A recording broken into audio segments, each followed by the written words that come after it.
5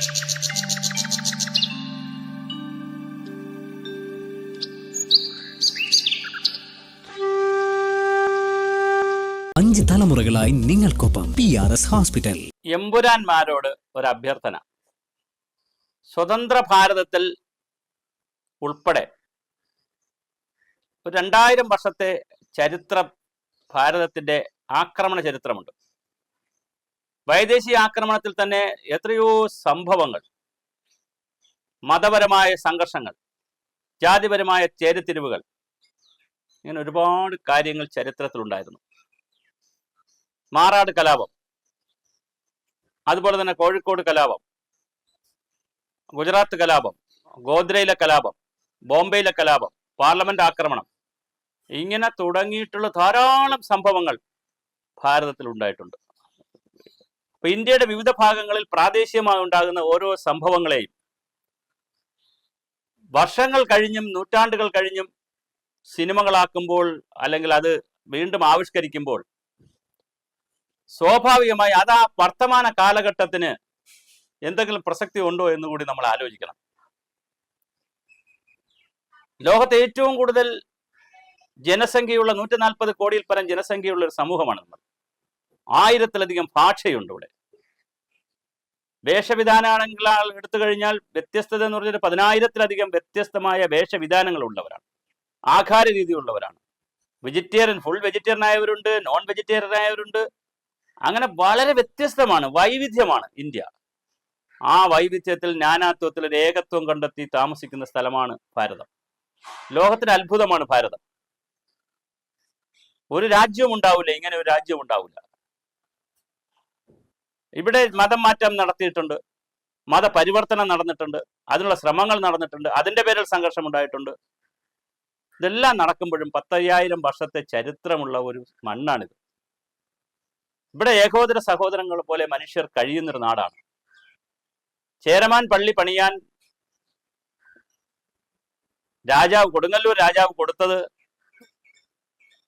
ദേവീക്ഷേത്രത്തിന് പണിയാൻ വെച്ചിരുന്ന മണ്ണും കല്ലും കട്ടളയും തടിയുമൊക്കെയാണ്. അറബികൾ വന്ന് ചേരമാൻ ക്ഷേത്രം പള്ളി പണിതതിന് ശേഷം അവർ സ്ത്രീകളെ കൊണ്ടുവരാത്തതുകൊണ്ട് നാട്ടിൽ നിന്ന് കല്യാണം കഴിക്കാൻ, വിവാഹം കഴിക്കാൻ, നിക്കാഹ് ചെയ്യാൻ സ്ത്രീകളെ കിട്ടുമെന്ന് ചോദിച്ച് ഇവിടെ നിന്ന് ഹിന്ദു സമുദായത്തിൽപ്പെട്ട വിവിധ ജാതിയിൽപ്പെട്ട ആളുകളെ രാജാവിൻ്റെ അഭ്യർത്ഥന പ്രകാരം സ്വമേധയ വിട്ടുകൊടുത്ത് കുടുംബക്കാരുള്ള നാടാണ് ഇവിടെ. അങ്ങനെയാണ് ഇവിടെ ആദ്യ ഭാഗം മുസ്ലിങ്ങളൊക്കെ വരുന്നത്. അപ്പം അത്രയും മനോഹരമായി നിൽക്കുന്ന ഒരു സമൂഹത്തിൽ, വളരെ സൗഹാർദ്ദപരമായി കഴിയുന്ന ഒരു നാട്ടിൽ തീർച്ചയായും ഇത്തരത്തിലുള്ള ചിന്തകൾ, പ്രവർത്തികൾ കൊണ്ടുവരുമ്പോൾ വളരെ ഗൗരവമായി നാം ഇത് ചിന്തിക്കണം. ഇവിടെ രാജ്യത്ത് പട്ടിണി, ദാരിദ്ര്യം, തൊഴിലില്ലായ്മ, സ്ത്രീകളുടെ പീഡനം, കുട്ടികളുടെ കേസുകൾ, പോക്സോ കേസുകൾ, അങ്ങനെ 100 കണക്കിന് കാര്യങ്ങൾ വരുന്നു. അതൊക്കെ അത്തരത്തിലുള്ള കാര്യങ്ങൾ വരുമ്പോൾ, എമ്പുരാൻ പോലുള്ള കലകൾ വരുമ്പോൾ, അല്ലെങ്കിൽ സിനിമകൾ വരുമ്പോൾ, എന്ത് സന്ദേശമാണ് സമൂഹത്തിന് കൊടുക്കുന്നത് എന്നുള്ളത് വളരെ ഗൗരവമായി ആലോചിക്കണം. വയലൻസ് വളരെ ഗൗരവമായൊരു കാര്യമാണ്. സ്ത്രീകൾക്കെതിരെയുള്ള ആക്രമണം നിയമപരമായ തെറ്റാണെന്ന് എഴുതുകയും ആക്രമണം കാണിക്കുകയും ചെയ്യുന്നു. മദ്യപാനം തെറ്റാണെന്ന് പറയുകയും മദ്യപിക്കുകയും ചെയ്യുന്നു. വയലൻസ് തെറ്റാണെന്ന് പറയുകയും അതിക്രൂരമായ വയലൻസ് കാണിക്കുന്നു. അപ്പം ഇതെല്ലാം സമൂഹത്തിന് എത്ര കണ്ട് ഗുണം വരും എന്നുള്ള എന്ത് സന്ദേശം നൽകും എന്നുള്ളത് കൂടി വളരെ പ്രധാനമാണ്. ഇത് ഞാൻ പറയുന്നത് ഇതിനൊരു സോഷ്യൽ ഓഡിറ്റിലൂടെ വിലയിരുത്തണമുള്ള അഭിപ്രായക്കാരനല്ല ഞാൻ. ഇത് എടുക്കുന്ന ആളുകൾ ചിന്തിക്കേണ്ടുന്ന മറ്റ് മേഖലകളാണ്. ആവിഷ്കാര സ്വാതന്ത്ര്യം എല്ലാം ഉണ്ട് നമുക്ക്. അഭിപ്രായ സ്വാതന്ത്ര്യമുണ്ട് ഇവിടെ. ആവിഷ്കാര സ്വാതന്ത്ര്യം എന്ന് പറഞ്ഞാൽ അഴിച്ചുവിട്ട കാളയല്ല. അഭിപ്രായ സ്വാതന്ത്ര്യം എന്ന് പറഞ്ഞാൽ എന്തും പറയുവാനും, എന്തും കഴിക്കുവാനും, എന്തും ചെയ്യുവാനുള്ള സ്വാതന്ത്ര്യമല്ല. ഒരു സമൂഹമായി ജീവിക്കുമ്പോൾ അങ്ങനെ ഒരുപാട് സ്വാതന്ത്ര്യ കുറവുകളുണ്ട് നമുക്ക്. ഭരണഘടന ഒരുപാട് നമ്മളെ ലിമിറ്റ് ചെയ്യുന്നു. എല്ലാവരും പറയുന്നത് ഭരണഘടന വല്ലാതെ സ്വാതന്ത്ര്യം തരുന്നു. അല്ല, ഭരണഘടന നമ്മളെ ലിമിറ്റ് ചെയ്യാണ് ചെയ്യുന്നത്. ശരിക്കും ഭരണഘടന നമ്മളെ ലിമിറ്റ് ചെയ്യുന്നു. രാജ്യത്തെ നിയമങ്ങൾ നമ്മളെ ലിമിറ്റ് ചെയ്യുന്നു. ട്രാഫിക് നിയമങ്ങൾ നമ്മളെ യാത്രയെ ലിമിറ്റ് ചെയ്യുന്നു. എല്ലാം ലിമിറ്റ് ചെയ്യുന്നുണ്ട്.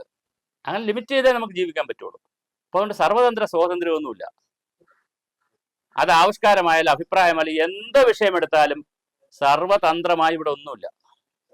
അതുകൊണ്ട് വളരെ ഗൗരവമായി നമ്മൾ ചിന്തിക്കേണ്ട വിഷയമാണ് ഇതൊക്കെ. യാതൊരു സാഹചര്യത്തിലും സമൂഹത്തെ, വർത്തമാന സമൂഹത്തെ ഭാവിയിലേക്ക് കൊണ്ടുപോകാനുള്ള മേന്മയുള്ള കാര്യങ്ങൾ കൂടുതൽ ചെയ്യുവാൻ എന്ന് പറഞ്ഞാൽ ചരിത്രം പറയേണ്ടെന്നല്ല, തീർച്ചയായിട്ടും ചരിത്രം പറയണം, ചരിത്രത്തെ വിലയിരുത്തുകയും വേണം. പക്ഷെ അത് വർത്തമാന സമൂഹത്തിന് സുഖിക്കുന്ന രീതിയിൽ ചിലപ്പോൾ പറയാനും കഴിയില്ല. പക്ഷെ ഇവിടെയൊക്കെ ഒരു വല്ലാത്തൊരു ബാലൻസിങ് ആവശ്യമുണ്ട്. ആ പദം ശരിയാണോ എന്ന് എനിക്കറിയില്ല. എന്നാലും കുറച്ചുകൂടി പക്വത, മെച്യൂരിറ്റി പല കാര്യങ്ങളും നമുക്ക് ചെയ്യേണ്ടി വരും. ഇന്നിപ്പോൾ നോക്കൂ, സോഷ്യൽ മീഡിയയിലൊക്കെ ആളുകൾ നിന്ന് യാതൊരു ജാതി ചിന്തയോ മതചിന്തയോ ഇല്ലാത്തവർ പോലും, രാഷ്ട്രീയ ചിന്തകളിൽ ഇല്ലാത്തവർ പോലും, കടുകട്ടി രാഷ്ട്രീയ ന്യായികളെ തൊഴിലാളികളല്ലാത്തവർ പോലും ചേരി തിരിഞ്ഞു നിന്ന് വല്ലാതെ അവരുടെ ഉള്ളിൽ കിടക്കുന്ന അധമഭാഗവും വിഷവും ഒക്കെ പുറത്തെടുക്കുന്നതാണ്. അപ്പൊ ഇത് മനുഷ്യന്റെ ഉള്ളിലുള്ള ചില സ്വത്വബോധങ്ങൾ സമൂഹം അതിനെ കെട്ടടക്കിച്ച് കൊണ്ടുപോകുമ്പോൾ ഇത്തരത്തിലുള്ള സംഭവങ്ങൾ, ചില കലാസൃഷ്ടികൾ, ചില സിനിമകൾ, ചില നോവലുകൾ, ചില കഥകൾ ഒക്കെ വീണ്ടും വീണ്ടും സമൂഹത്തെ പിന്തിരിപ്പിക്കുകയും അധമ ചിന്തകളെ ഉത്തമ ചിന്തകളിൽ മുകളിൽ കൊണ്ടുവരാനുള്ള സാഹചര്യം സൃഷ്ടിക്കുകയും ചെയ്യും. തീർച്ചയായിട്ടും അത് ഗൗരവമായി നമ്മൾ ആലോചിക്കുക. നല്ല നിലയിൽ എങ്ങനെയാണ് ഒരു സമൂഹത്തെ മുന്നോട്ട് കൊണ്ടുപോകേണ്ടത്? അടിസ്ഥാന പ്രശ്നങ്ങൾ, ഇവിടെ വലിയ പ്രശ്നങ്ങളുണ്ട്. പാർലമെന്റ് നടന്നുകൊണ്ടിരിക്കുന്നു, അവിടെ ബില്ലുകൾ വരുന്നു, ചർച്ചകൾ നടക്കുന്നു, ഇവിടെ സംസ്ഥാനത്ത് സമരങ്ങൾ നടക്കുന്നു. ഇതൊന്നും നമുക്ക് വിഷയമല്ല. മുനമ്പത്ത് കുറെ ആളുകൾ കിടക്കുന്നു, സെക്രട്ടേറിയറ്റ് നടയിൽ കുറെ ആളുകൾ കിടക്കുന്നു, ആശാ വർക്കേഴ്സ്. അങ്ങനെ ഒത്തിരി സംഭവങ്ങൾ ഉണ്ടാവുന്നു. ഇവയൊന്നും നമുക്ക് വിഷയമല്ല, ചിന്തയല്ല. നമ്മൾ മറ്റ് ചിലതിൻ്റെ പുറകിലാണ്. എത്ര സമയമാണ് നമ്മൾ ചാനലുകൾ, പത്രങ്ങൾ, മീഡിയകൾ, എത്ര സമയമാണ് മനുഷ്യൻ്റെ ഇതിനു വേണ്ടി ചെലവഴിക്കുന്നത്? ഗൗരവമായി ചിന്തിക്കാം. നമുക്ക് മാറി ചിന്തിക്കേണ്ടുന്ന ഒരു കാലത്തിലൂടെയാണ് മാനവരാശി കടന്നു പോകുന്നത്. അതുപോലെ പ്രധാനമാണ് കാലാവസ്ഥയുടെ മാറ്റം. ഇതൊക്കെ ആര് ചർച്ച ചെയ്യുന്നു?